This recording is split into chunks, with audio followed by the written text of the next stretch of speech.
Hello, everybody. Welcome back to the Podcast Digest. This is episode 124, and my name is Dan Lizette. Thanks again for joining me, folks. This is a wonderful interview and conversation I've got for you this week. But before we get to it, I want to just take a quick moment and thank all of you, the Patreon supporters who help make the Podcast Digest. The few, the proud, the hopefully growing. Link in the show notes, folks. Please support the show for as little as $1 a month. I would greatly appreciate it. And also to this week's show sponsor, again, my friends at Podbean. This week's show is brought to you by them. They offer podcast hosting and monetization. It's the easiest way to start podcasting. If you go to podbean.com/TPD, you'll learn more and you'll get your first month for free. Now, let's get into this week's show, episode 124.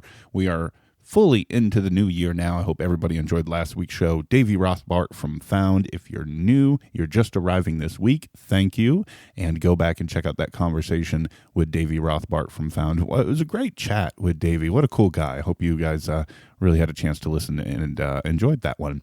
But this week, a really interesting conversation. You guys know I love interviews, right? That's what I do every single week. Well, there is a lady out there by the name of Ilana Levine. She's got a little show called Little Known Facts that I think you're going to love. She does interviews with so many of her friends and colleagues and people she's known in the acting world, and these conversations are amazing to hear. And Ilana was amazing to talk to, and we sat down and went over the launching of the show and her career in the TV and theater world, and I think you're really going to enjoy this conversation, and I definitely know you're going to enjoy Little Known Facts. So check out the link in the show notes and subscribe to that. Without further ado, let's get to my conversation with Ilana Levine.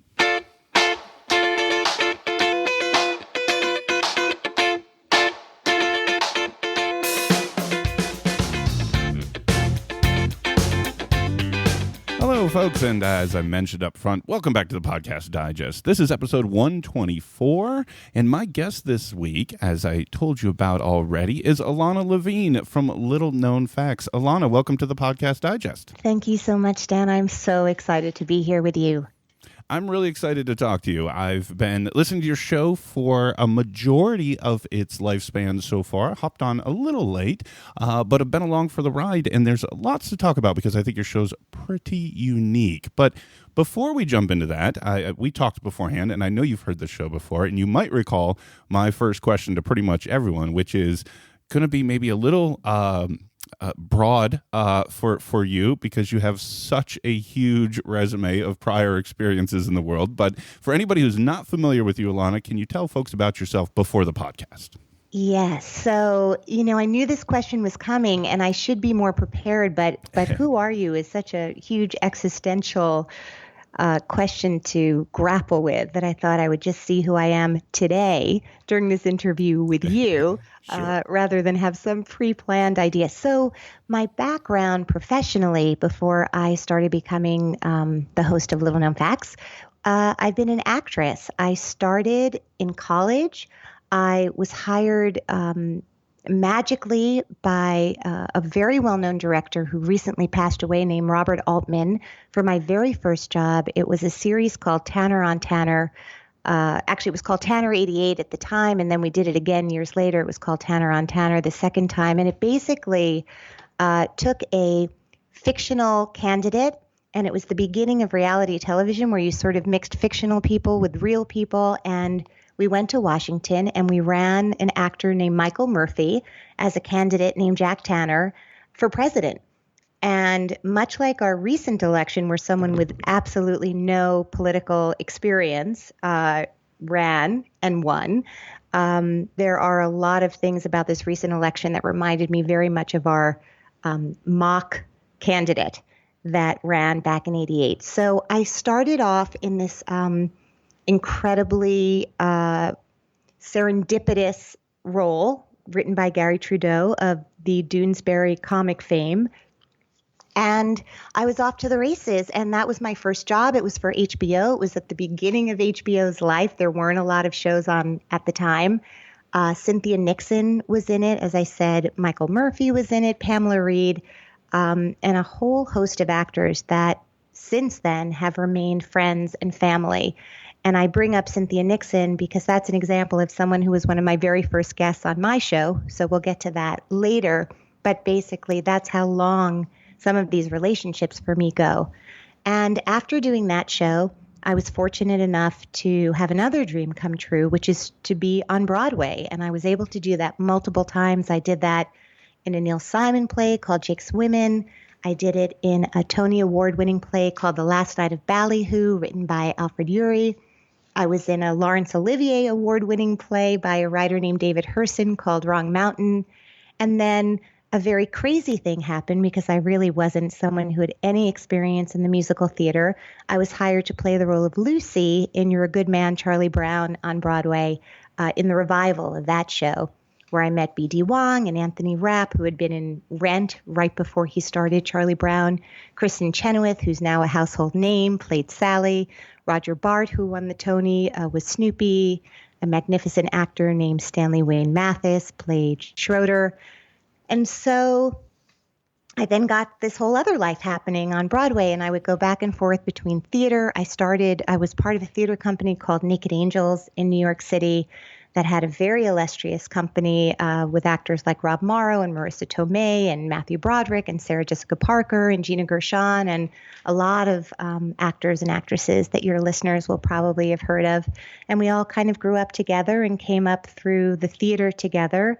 And part of what allowed us to keep that theater company going in New York is we'd go out to LA and I would do a television pilot or a television show, make some money, and then come back to New York to pursue my passion, which as it turned out to be, was the theater. And I did that for many years. And then I met my husband, who's also an actor. His name is Dominic Famusa, and he starred for years on a show called Nurse Jackie with Edie Falco and is on Homeland actually right now. We started to have a family, and suddenly the theater, which had been my love, wasn't the most conducive to having kids because you could never be home at night. Right. So I would say the transition from telling stories on stage to telling stories in a recording booth was very much born out of a desire to continue to telling stories, which is something I love, and hearing people's stories, which is something I've always loved, and having a family. So that's, I hope that's helpful. That's kind of a brief synopsis we can of just my tell earlier career. Go to IMDb. I was just about to say the same. We can tell everyone, just go to IMDb. It'll fill in any gaps that you missed. Yes, Wikipedia, Google. Sometimes my age is true. Sometimes they skew it even older, which is very depressing. But in the world of audio, it probably doesn't matter the same way.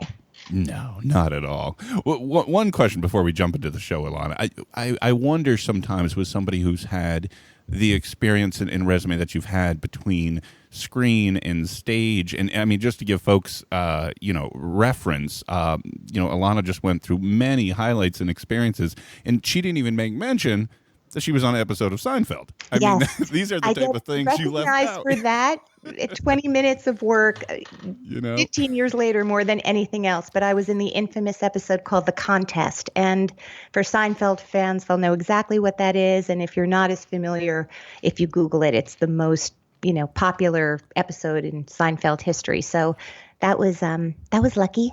But with all of that experience, my question is, as a little girl growing up, was this what you thought it would be like? Like, did you always what I aspire? thought I was going to be as a little girl? I wanted to sell cars. Wow. I loved wow. cars so much. I was obsessed with cars. I loved cars. I loved talking about cars. I loved looking at cars. I really was passionate about cars, and that's what I thought I was going to do. I thought I would sell cars. In our conversation for this episode, Ilana, what I'm going to try to do is something similar to what you do, which is bring out some little known facts about you in that show. I don't think I've told anybody that. I think we can mark that one in the column of a little known fact. Yes. I just saw a Tesla on the road today. I was like, wow, Teslas. Had there been Teslas when I was a kid, forget about it. Yeah, I I sat loved in it. one once. I Yeah. sat in one once. It was I'm here in the Philly suburbs. People may be familiar with a place called King of Prussia. They have a huge mall, and there's a Tesla store in the King of Prussia mall where you can go see them, touch them, sit in the driver's seat, everything. It was amazing. I'll have to come visit you there, and we'll do a little field trip. Well, little known facts, speaking of which, is not just what we just unearthed here, Ilana, but it's also the name of your show. So you mentioned sort of the, I don't know, motivation to kind of move from stage to another storytelling venue.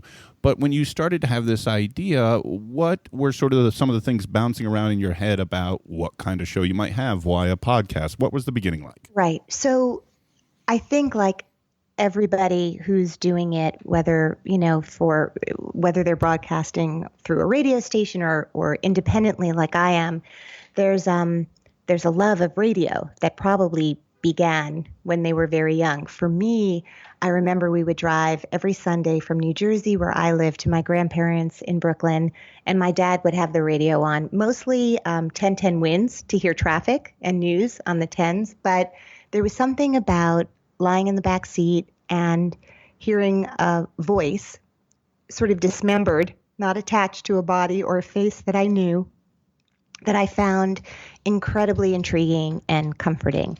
I also found that when, there's something called ADR when you do film and television, that if the sound somehow gets screwed up while you're shooting and it doesn't get fixed at the time, you go into a studio, you watch the piece of film or the moment in the TV show that they need you to redub, basically. And that was my first introduction to being in a studio with headphones on, and I was really naturally good at it. And other than, like everyone, getting over the sound of my own voice, which has taken time for me to get used to, I loved that process. I loved sound. And another thing I did early on when I had kids and wanted more flexibility in my life and less attention to my physical appearance was I started doing a lot of voiceover. And before voiceovers for commercials became completely celebrity driven like everything else, you could be a working actor with a little notoriety and do a book on tape, or, I did Red Bull, the voice of Red Bull campaigns for a long time. And I found that I happened to have some natural talent with it. And this, I've been a fan of, once I discovered NPR in my adult life, they were my introduction. Terry Gross in particular was someone who I thought, wow, this woman could talk to, not to be self-referential, but she could talk to a car salesman or Stephen Hawking, and she would make that interview equally interesting. That was, an incredible talent. I thought she finds ways, because she's interested in the human story. And like a great documentary, you think you know what your story is going to be, and then there's a little magic that happens during the interview that's unexpected, and there's there's the magic part of it that you can't control. So I would say that my doing this podcast literally was because it fell into my lap. A friend of mine has a production studio where he does post on and editing on films. It's a place called Pro Media here in New York City, and they can do everything you need from shoot your film to edit your film to distribute your film. He absorbed a podcast company into his offices, a place called Hangar Studios, and we were at a party, and he's like, I feel like you'd be great at this. Would you want to try it? It hadn't occurred to me to take it on because my heroes like the Terry Grosses and people like that had been doing it for so long. It felt really, I don't know, who am I to think I could do something like this? But he was right. I am so interested in people and their stories. And then, when an opportunity comes, they say with writing, start with what you know. There were a million topics that crossed my mind, from parenting to religion to community, all sorts of things. But I did think, well, let me start with what I know. And what I know is acting. I've been doing it for over 25 years. So I know acting and I know actors. So for someone who is a complete newbie at this, how am I going to get someone to come sit with me? So that's what it was born out of, this generous friend of mine offering me this opportunity. because I didn't have to invest money in it. It was something I could do without overthinking it. And then I just started. And it turns out, one of the first people to come in was an actor named John Slattery from Mad Men and many other things. He played Roger Sterling. And when we were done, he said to me, you are like a female Howard Stern. And at first I didn't know how to take it. It wasn't a very blue, graphic, raunchy interview. Right. But it turns out what he meant was that you get people to talk about things they don't expect to talk about, and it's really fun, and it's really fast, and it's a great time. So he meant it as a compliment, and I'm taking it as such. And I think part of what's working is it was something that I wish I had. When I started out, there wasn't YouTube, and you couldn't Google the people you admired. There were some books in the library written by some old English actors about the craft of acting, but you feel very alone. You feel like you would come out of an audition feeling like you tanked and you should never do it again, and didn't realize that lots of people feel that way, and that doesn't mean you shouldn't be an actor, that's part of the process. And so I was trying to find something that had been missing when I started out, which is a community talking about the ups and downs of the craft and the process of being an artist, so that people who don't live in New York or LA or in big cities could feel connected as well. So I don't know, that's sort of what it was born out of. And now it's just little known facts. When I did You're a Good Man, Charlie Brown on Broadway, Little Known Facts was a song that Lucy Van Pelt sang. And when I was trying to think of a name of the podcast, somebody said, don't look for the name. The name will come to you. And that was true. It somehow, through a series of conversations, it came to me, and it's proven to be incredibly apt, because all of the guests coming on my show who are really well-known actors, they're not plugging anything. We're not here. They're not being sent by the PR company for their project. They're coming to talk about their lives and just to be in conversation. And through that process, unearthed are things about them that they have remembered or forgotten or didn't think they were even going to say. And in the end, there's nothing anyone has shared that they've called me later and said, you know what, can you not say that thing? Right. Everyone has been very happy to keep it out there.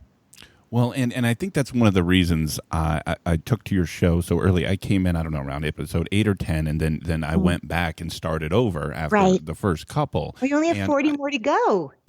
Well, I'm current. I'm current now. Yeah. No. I'm current now. But one of the things I think I like so much about it is it's sort of coming from a place I can completely understand, and I've always been intrigued by. And that's sort of what was my whole kind of idea with this show, which is people have a certain, front-facing, public-facing veneer that everyone's wildly familiar with. In my case, it's, you listen to a podcast. Right. What I want to do is bring the hosts on and say, this is how this happened. This is what goes on behind the scenes. This is sort of the real story you don't normally hear. Right. And that's kind of what you're doing with a lot of these great actors and actresses that most people have heard of, but they, especially, and because you brought them up, that John Slattery conversation was literally like the two of you around a campfire. And it didn't even feel like an interview. And I've got some other questions for you about that a little bit later. But sure. Bringing up things that a Google search isn't going to return, right? There's no EW stories. There's no, you're not going to learn about John Slattery unless you heard the conversation that the two of you had. And I think that's awesome. Oh, thank you. I think pulling back the curtain and the mystique, so far in my first season, I'm obviously interviewing actors, but I think that their stories are so inspirational that my hope is that it resonates on a much larger level, whether whatever dream you're pursuing, whether it's in the arts or creating, an online company. Like, it really doesn't matter. It's really about, we all know what it's like to handle highs in our life and the great times, but how do you handle the hard parts? And that resonates no matter what it is you're pursuing in life. And I think there's also a humanization, right? Because so many other media outlets, especially when you're dealing with celebrities, for lack of a better term, you lose that humanization aspect of it. And that comes flowing through each and every one of your episodes because, like you said, it's not an appearance to push a new film or book. And you've mentioned a time or two, and I think that's great because to me, that's just like, here's the most recent place you can find this person. Right. But that's not the reason they're there, right? The reason they're there is that conversation. Yes. I mean, that whole thing of like they shop in, a supermarket, just like you, like, of course they do. but I feel like magazines try to create this gap between the celebrity, which at this point in time is not just actors that, you could, right. You could have a lot of YouTube followers and you're a celebrity, but athletes, athletes and politicians and, people who tell you what makeup they bought that day, vloggers. And so I think that this idea of, for me, there are so many things about technology that are amazing, but it also keeps us from talking to each other. Everyone's texting, everyone's emailing, and so the idea of community has always been really important to me. That's what the theater is. That's been my church for a long time. And so I wanted to find a place, and this recording booth has suddenly become it. I mean, selfishly, all of these friends of mine have become really famous, which means they're really busy. And so we might try 100 times to like get a cup of coffee on the calendar. And for whether my kid is homesick from school that day or they're suddenly jetting off somewhere, it just doesn't happen, even though we wish it could. But their respect for me and my time and this is my work, everybody's showing up. And so it's also allowing me to reconnect with people who I've loved for a long time on a personal level. So it's been thrilling personally and professionally. So, John, as the first one, it literally sounded like you guys were great friends. Was that pretty much the the background for him being the first guest? Was he just sort of willing to take the dive as the first guest? I think the first guest in part was born out of scheduling and, who was available. And he was in between shooting Veep and he was about to start this Broadway show called The Front Page that he was doing. But I also knew that he would be really forgiving of me and my right. inexperience. But also, John is one of the funniest people on the planet. He's just hysterical. I mean, you see it in his work, but really he's one of the quickest, funniest people. I really have known John for a long time. I'm in part responsible for him marrying his wife, Talia Balsam. I mean, we really, really are old friends. We've known each other for 20 years. So he filmed my wedding for me. It's real. And in fact, almost all the people I've had on this show, I've known them long before you've known them. We all started out in the theater, and some people clicked really quickly, and some people it's been more of a slow burn in terms of the kind of careers they're having. So I did want somebody funny, and I did want someone who I knew really well. And I was also excited to see, could I learn new things, and how would it be with, someone I knew so well? So it was great. It was great. With a lot of your guests being people you're familiar with, and in often cases for a long time, are there any nerves still in producing this? Yes, in some ways it's funny. I've been more nervous around them than people that I've also had people on the show. I haven't had anyone on the show that hasn't been a 6 degrees of separation. So there are people who've come on who are friends of mine. And so it wasn't a completely cold call. But I think with people you know and love, and, it's like I do a show, it's still my parents I'm doing it for, not Ben Brantley of the New York Times. So you really do want the people you love to be proud of you. And you hope the people you don't know like it and respect it. But, when my kids listen, their approval means more than, iTunes numbers. So. Well, I wanted to ask because I had a feeling that was the case, and two, I had a feeling most people wouldn't think that's the case. I'm also a mobile DJ, and I used to do friends' weddings and things of that nature, and I'd be more nervous before one of those events than perfect strangers. Right, because you love them. Exactly. You want to put the best foot forward and for that type of audience. Again. Over and over again. And that's a big part of this too. These interviews are going to live forever. And so I certainly didn't want anything said or uploaded to be something that would affect our friendship and in the future. So that has been tricky. But I also, before anyone comes on, they're they're very aware of what the scenario is, and I encourage them not to come on if it just feels like a forum that's not their comfort zone. But I think in listening to the interviews that have come before, they all feel like it's something they want to do. Do many of your guests give you feedback afterwards? Like you mentioned how John had told you that you were sort of a female Howard Stern, that this was a different experience for them, because obviously probably all of your previous guests are used to being on the other side of a microphone in an interview situation dozens and dozens, if not more times. Right. Do they give you the sense that this was sort of a little different experience? Well, they give me the sense that I'm on the right track. I would say that they have all been, even going so far as to like write me a note while we're doing it, just to like go, holy shit, you're amazing. Like they've just been so sweet. And I don't know, I feel like it's just made sense for me. I mean, not to retread or repeat, but I feel like when you're in a room with someone who's genuinely interested in you, and I'm genuinely interested in every one of these people and genuinely interested in unearthing parts of their story, their process that hasn't been unearthed before. There's such sincerity. I love doing it. And I, actors for a long time were asked to sleep in the barn, right? It's only very recently that it's, a reputable profession. And it takes such courage and guts to get up over and over again and put yourself out there. And now in the world of social media, people are so willing to kind of, in a public forum, discuss what they think about you. You, not even the work. Then it gets into what you look like. And, that I really am a loving confessional booth, It really is a place where they can tell that they're so loved and respected, and that's the vibe that I put out. Zooming out a little bit, Ilana, like sort of trying to detach yourself a little bit from your role in the show.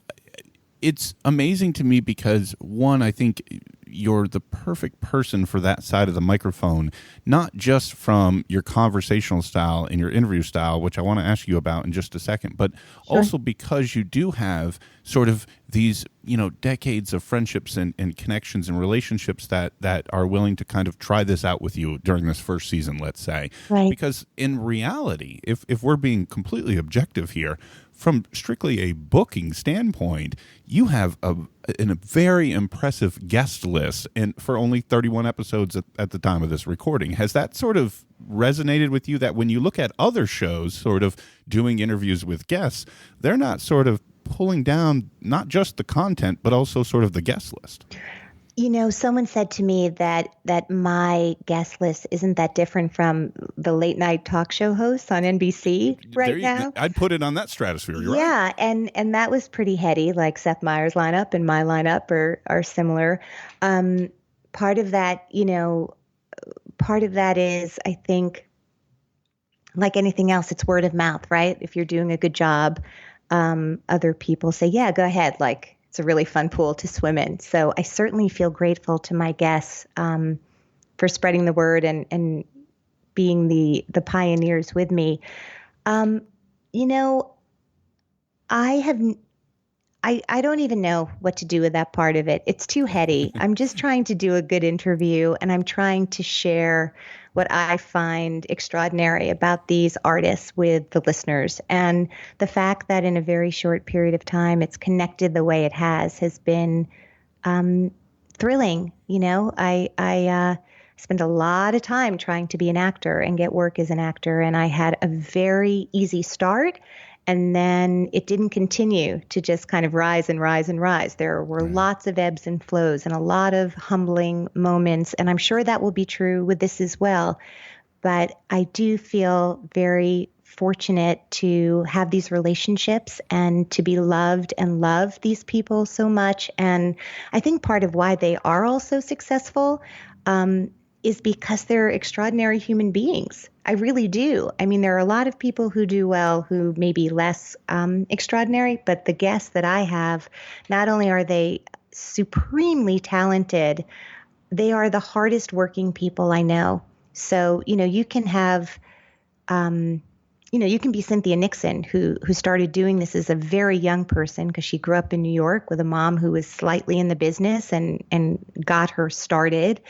But Cynthia is the hardest working person I know. She's the most prepared for any set or theater stage that she walks in on. She is harder on herself than anyone I know. She is the most generous with other people because she's done it for so long and she knows how hard it is. So there's, there's a reason. I think people feel that when they watch these people. And that was Cynthia Nixon. That's episode 3, folks. John Slattery was 1 and 2, double episode, the only one so far. Cynthia Nixon was episode 3. And just to kind of hammer home the point, and then we'll move on to a few other things. I just want to kind of give people a few highlights here. I'm just scrolling through your site here in reverse order. Current at the time of recording, folks, episode 31 was Molly Ringwald. I mean, I don't know if there's a bigger name. People could probably put her on the Mount Rushmore at some point. And what's extraordinary about her that a lot of people don't know, and she talks about it, on the episode, is Molly grew up with a blind parent, a blind jazz singing dad. And I feel like to have your stardom be completely around a visual medium, like she's an actress on screen, and have, a parent who can't see it, like that's fascinating. It's amazing. It was a great conversation. And I mean, I'm missing people, but it's only because I don't want to read 31 names, but just to kind of let people know to subscribe and go check this out. Back on 26, we had Matthew Broderick. 23 was Dominic, your husband, which was a great conversation. I saw a lot of social media feedback on the two of you, which is definitely worth listening to. Laura Linney on 22, and you mentioned earlier Kristen Chenoweth on 14, Noah Emmerich on 13, and again, I'm skipping over a lot of wonderful conversations. Constance Schulman on episode 6. Right, Orange is the New Black. One. Yeah. So, folks, I don't want to go episode by episode by episode, but believe me, you want to subscribe and you want to go through the back catalog, which sort of leads me to what I wanted to talk to you about next, and something I've been wondering. And pardon me just a moment, folks. Let me interrupt this awesome conversation and tell you a little bit about this week's show sponsor. Again, it's my friends at Podbean. They keep coming back, and I can't thank them enough for supporting the Podcast Digest. And I strongly encourage you that if you love the show and you are considering starting one of your own, or maybe you have one and are looking for a new host, check out Podbean. They offer all the hosting and monetization features that you're going to need. If you've got a website already, it can integrate into your existing website with an awesome embeddable player. They're going to set you up with your own website if you don't have one, just like you see so many other on podbean.com. It's blog-like, so you can customize the themes and the colors of your own website. When you publish a new episode, it's got sharing tools automatically to all the socials, all the stuff you need. It's got all the basic RSS and iTunes support that you're going to need to get your show up and running. You can import it from somewhere else or redirect it if you're migrating the show over. You've got access to awesome mobile applications for the two biggies, Android and iOS, an app for your show. It's got, of course, an online directory that you'll be a part of and promotional opportunities where they can talk about how awesome your show is. And, of course, all the stats, all the comprehensive stats you're ever going to want or need is available through Podbean. And they can even offer next level stuff, I like to call it, integrated monetization tools. Premium content, if you want to designate certain episodes as a premium content, an advertising platform where you can get great companies to make an arrangement with you for you to talk about them on your show, and also a patron program as well for monthly recurring support from listeners. All this is available through Podbean. Seriously, guys, all the stuff that you need to know you can find at podbean.com/TPD. You can get all the details about the things I'm talking about here, as well as get your first month free if you sign up through that link. My thanks to Podbean for supporting the Podcast Digest. Now, back to my conversation with Ilana Levine. These episodes are shorter than mine. Right. You're usually falling in the 20 to 30 minute range, and I'm kind of curious because I imagine these conversations are longer and we're cutting them down, or what's that process like? Well, I sort of based it on how I listen and the kind of time I have to listen to a podcast. So our podcasts, the ones that I do listen to, I can't listen to all at once. It's rare that, unless I'm on a road trip, it was rare that I could listen to an hour conversation. And so I was thinking, so what is, obviously this is more than a soundbite, but what would be, an amount of time that was realistic with all of the busy things we have going. So whether you're commuting on a train or commuting to work or folding your laundry or, whenever people indulge in podcasts, what would be an amount of time that would make sense? There's also the have them wanting more aspect to it. I don't know, another great influencer of mine was Mark Maron and his show. He does more than an hour sometimes. Mark also does some part of his show is talking a little bit about his own life and his own experiences. So, the interview might be 45 minutes and then there's some Mark, which is fascinating.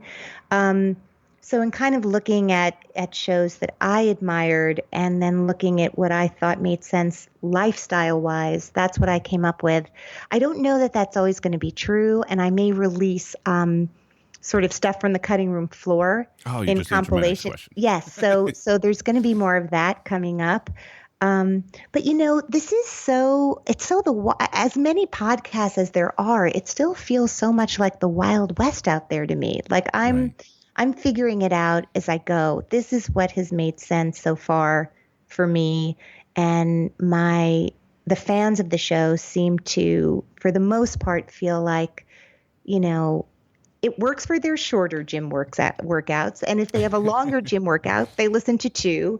And then they get angry, if they're up to speed and there isn't another one. People can be very angry. Like, well, yes. I finished my workout and I didn't have another one. So I do encourage them to listen to other things at that point.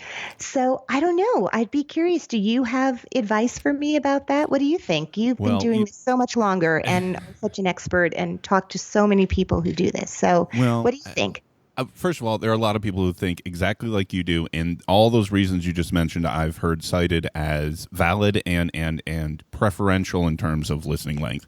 I'll tell you what, I have anywhere from 100 to 110 shows I'm regularly subscribed to, and probably about 60 of them rotate out constantly for purposes of conducting this show. Right. And I've learned something over the time, and there's I'm going to get tweeted at shortly after this, and somebody's going to vehemently disagree with me. I love it. But the way I feel is that length doesn't matter. And the reason I say that is that I'm the type of person, and I know I'm not the craziest person in the world. There are others out here who listen constantly. I'm fortunate enough to have a day job where I can have, an earbud in regularly. I listen at home. After my wife and kids go to bed, I'm listening again. And so if it's great stuff, I just want more great stuff, because the flip side, you sort of alluded to a minute ago, where if somebody loves what they're hearing with Little Known Facts and then it ends, they could go listen to something else, but you know what? It might not be as good.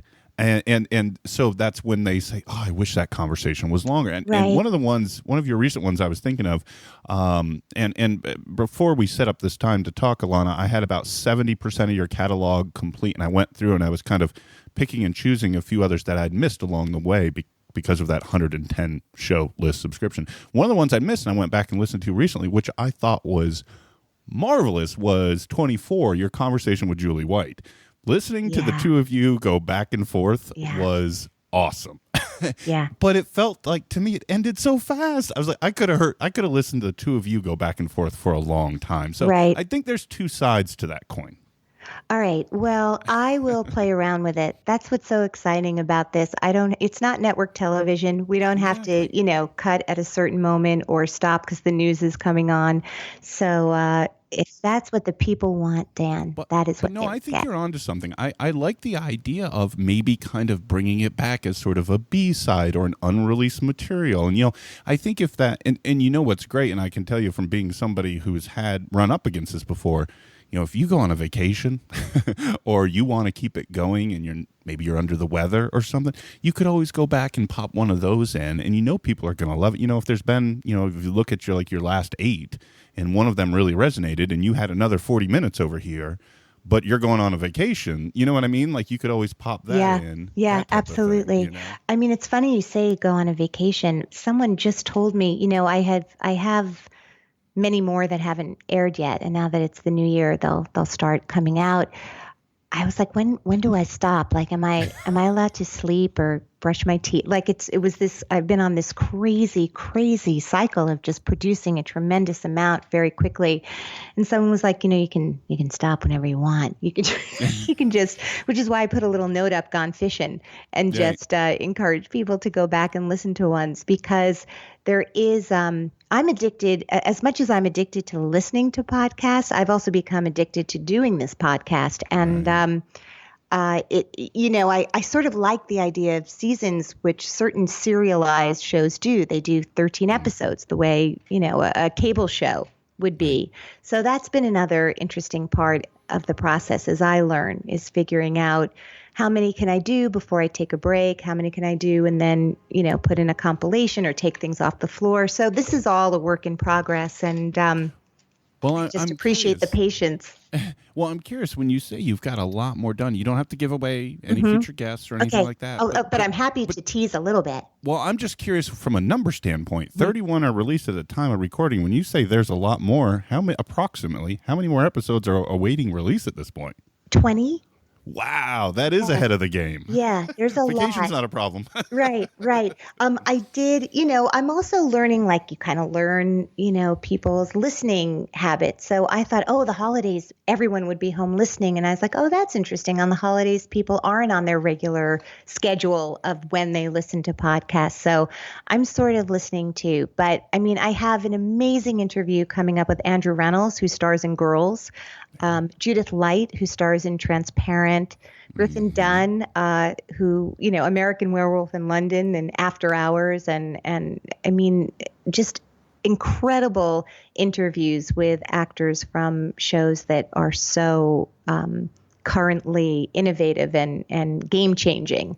And I'm really also, and Lucas Hedges, this kid who's in Manchester by the Sea, who may win an Oscar by the time this comes out. It's been really, this kid Ben Platt, who's starring in the show Dear Evan Hansen right now, which has become sort of, if I can say it out loud, the new Hamilton in terms of the joy and inspiration it's offering people when they come see Broadway shows right now. So it's been exciting and interesting for me, interviewing people of different ages, people at different points in their careers, people who have found fame very early on. Talking to Matthew Broderick now, who is where this kid Ben Platt is now, at 20. Right. Mm-hmm. Matthew, we start the interview with Ferris Bueller, and we end the interview with paparazzi ignoring him. Because he's, like, it's just a hilarious kind of narrative. So I feel like it's really fun interviewing people who've been doing this for decades, and equally fascinating talking to people who've been doing it for 1 year and are as famous as the kid, the people doing it for decades. It's been really fascinating. Yeah, the whole span of experience. I mentioned earlier I wanted to ask you about the interview style because, and what's ironic is you brought up Maron, which I was going to bring up when you said that John had mentioned Howard Stern, because I would almost say a female Mark Maron at a point, at least in sort of stylistic points. And what I mean is that it seems like these are a lot more conversations than they are necessarily interviews. And that's something Maron has hammered many times on his show, that these are conversations, not interviews. And what's interesting to me is that what's the prep like for you? Do you even have questions, or do you just kind of find a starting point and go from there? Because it seems very fluid. I do a tremendous amount of research, which it makes no difference whether I've known someone for 3 weeks or 20 years. I do a tremendous amount of research. I watch tons of stuff that they've done that I've seen but might not remember as well. I read previous interviews that they've done, so in print, or I'll watch their interviews because I don't want to cover or retread. I want it to be really original. I'm fascinated in a bunch of things. Sort of the way you start your show with Tell Me About You before you were a podcast host, I definitely think where people grew up is incredibly influential in terms of who they are. So I'm always curious about where they grew up. There's just something about the geography, growing up in nature, growing up in an urban setting. Did you grow up in a family that was supportive of the arts, or did they think you were an alien? They're certainly like really starting at the beginning, which is where I often start. I always want them to share a really humiliating audition story. That could have been from yesterday or when they first started out, because that is something, no matter what you do for work, you've had a really humiliating work experience. And I think that that's the great equalizer.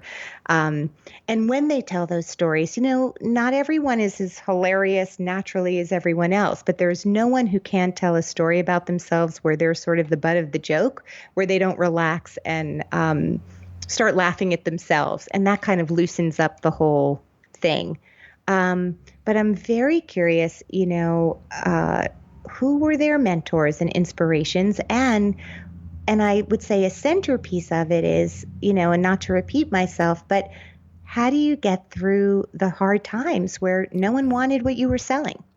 How do you wake up in the morning and do it again? And because I ask myself that all the time. And so I'm looking for inspiration too.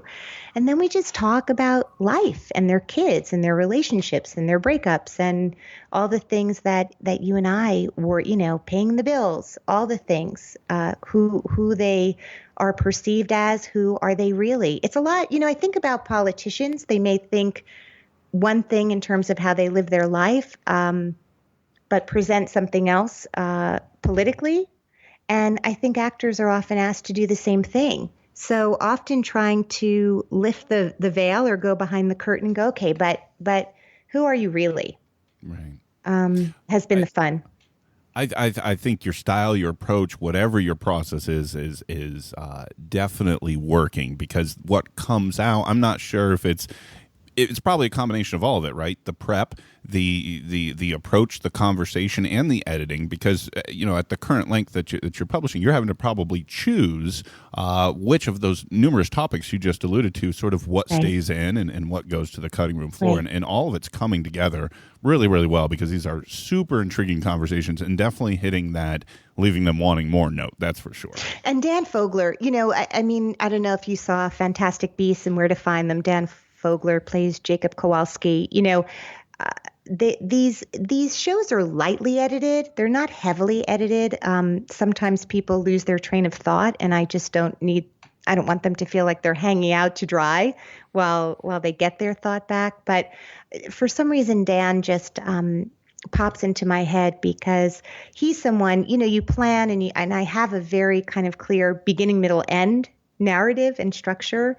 But Dan Fogler is someone who is so, first of all, he's the most hilarious person, but there were so many stories that he brought in going on tangents, just to sort of answer the question, like you can prepare, and then someone like Dan Fogler comes in and suddenly he's doing his Christopher Walken impression as, him, the Jacob Kowalski. I mean, the whole thing is so crazy and fun. And that is where, the joy comes for me when something spontaneous and unexpected happens, because the actor feels so comfortable to just kind of tell secrets and entertain in the best way.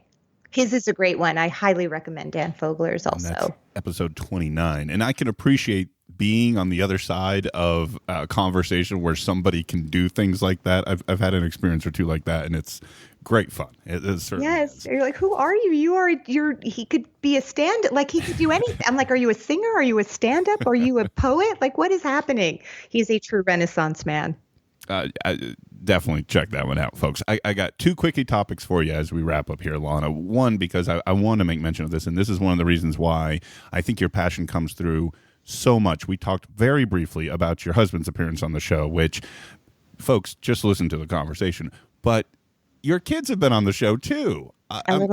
This is almost like a family production at this point. It's a family affair. Yep. I want to know the backstory. Tell the backstory, folks, about the 2.5-minute episode where the kids came on and talked for a little bit. Did you kind of put them up to it, or did they beg you to do it, or what was the backstory? Well, I would say that was, that was election day. this year, and I was actually I had an interview scheduled for that day, and then I realized that I wanted to be out doing my get out the vote work, and suddenly the whole schedule was shifting very quickly, and I didn't want to put a different episode up that day. It didn't make sense.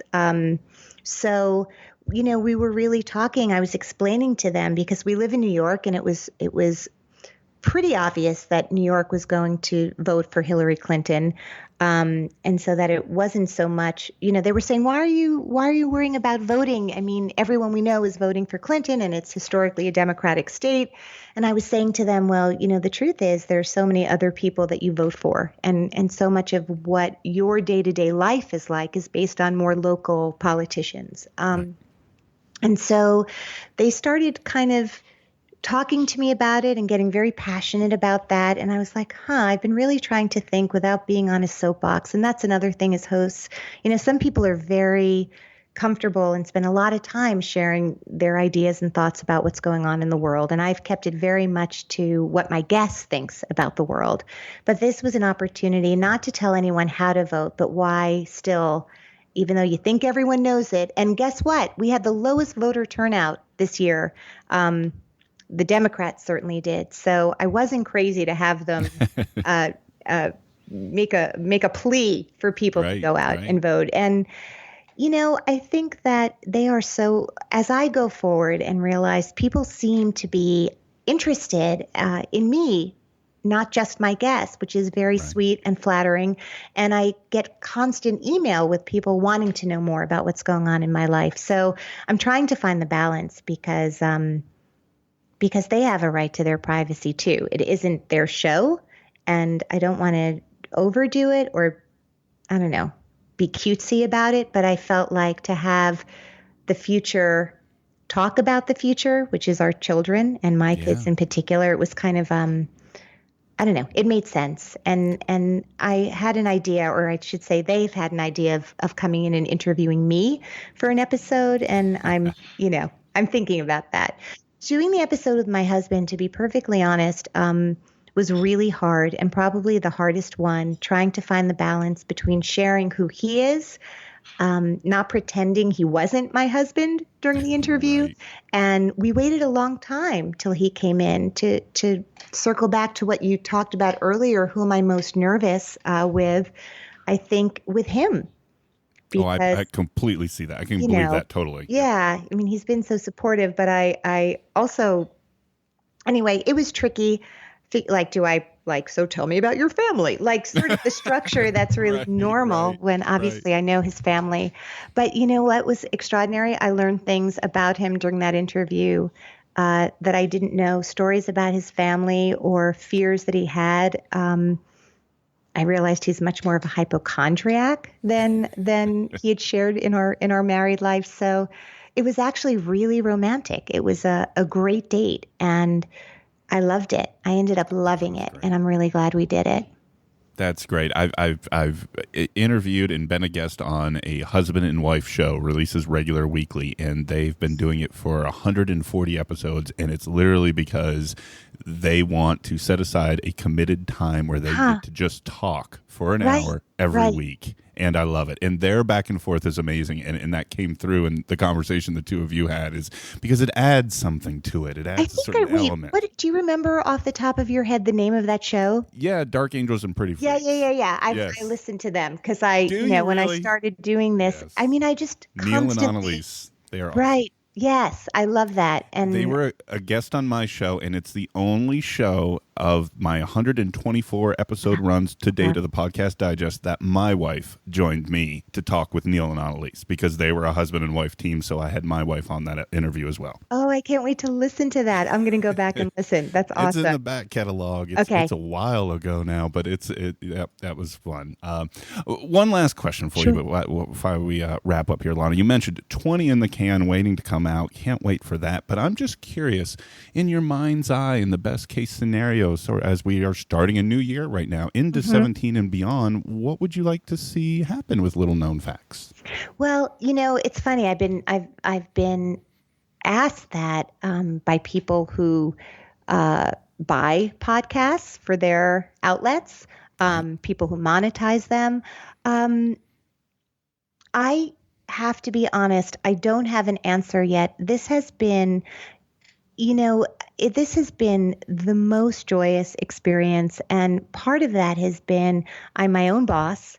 I don't have to please a director or writer or, serve anyone else except me and my guest. And I don't have an answer except to say that I feel, based on the feedback, that the stories my guests are sharing are resonating for people. And as I said, not just fans of those particular artists, but just humans across the board who are interested in other humans and feeling connected.